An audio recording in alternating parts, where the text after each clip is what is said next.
Hi everybody. Today we're going to go over something super simple, and that's airing up your car tires.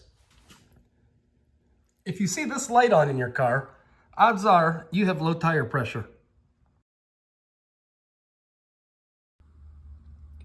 The first tool you're going to need is going to look like this. This is called a tire gauge. To use your tire gauge, you're going to start by taking off the valve cap. Once it's exposed, you then take your tire gauge, you place this end right here, give it a push. This is going to go out, and you can see the numbers here. So this tire is at 35 psi, which means it is good to go. Looking closer at our tire, you can see there is a stamp that has the max pressure. This is not the psi that is supposed to go in the tires. This number should be found on the inside of your driver's side door.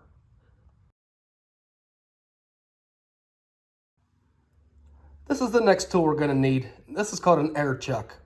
If you don't have one of these or an air compressor, don't worry. Most gas stations have a station where you can pull up, pay a couple dollars, and air your tire up in that way.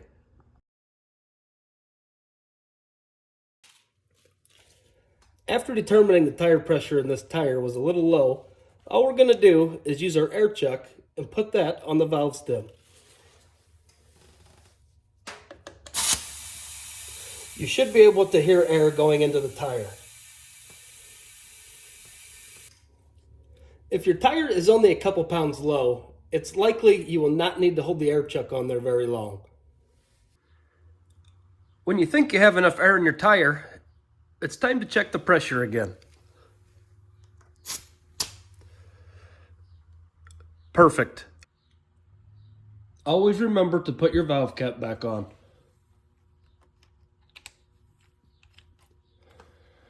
And that's all there is to it.